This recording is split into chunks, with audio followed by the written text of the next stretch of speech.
ફૂલ વરસાદની આગાહી છે.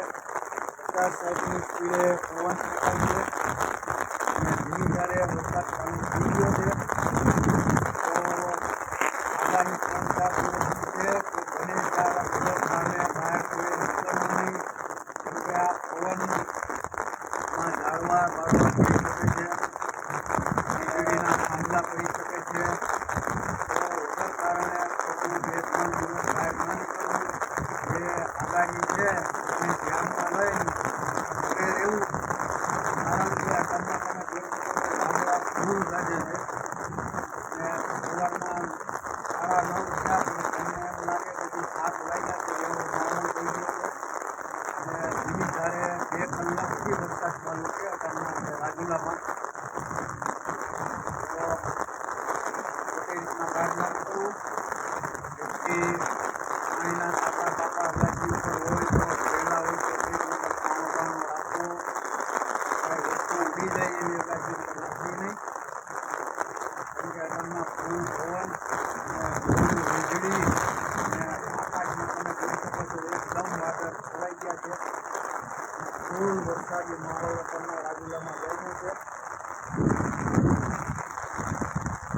આપણે રાજુલામાં સવારના 7 વાગ્યાથી જ વરસાદી માહોલ થઈ ગયો હતો અને અત્યારમાં વરસાદ ચાલુ થઈ ગયો છે. તમે જોઈ શકો છો અને વરસાદની સાથે સાથે પવન પણ ફૂલ છે.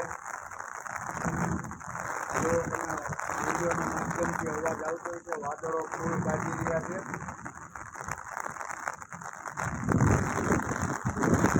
એકદમ વરસાદી માહોલ છે અત્યારના અને ધીમી ધારે 2 કલાક છે અમારા રાજુલામાં વરસાદ ચાલુ છે. અને આકાશમાં તમે જોવો એટલે લગભગ અત્યારના સૌરાષ્ટ્રભરમાં જેમ કે કાલના મહારાષ્ટ્રની અંદર પણ ખૂબ વરસાદ પડ્યો હતો અને 2-3 દીની આગાહી આપણે છે. તો ધ્યાન રાખવું, ખોટી રીતના કામ વગર અત્યારના બહાર ન નીકળવું. જેમ કે ખાલી વરસાદ હોય તો ચાલે પણ પવનની સાથે વરસાદ છે તો પવનમાં ઝાડવા છે, વીજળીના વાયરો છે એવું તૂટવાની શક્યતાઓ બહુ ઝાઝી હોય છે. જેથી કરી નુકસાની કોઈને ન થાય. અત્યારના તમે જોવો વાદળો એવા ગાજે છે અને માહોલ એવો વરસાદી થઈ ગયો છે જેની વાત ન પૂછો. આ જોતા એવું લાગે છે વરસાદ બધે છે.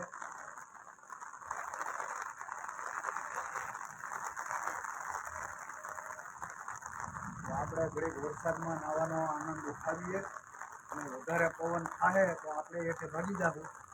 તો આમાં રિસ્ક લેવાય નહીં.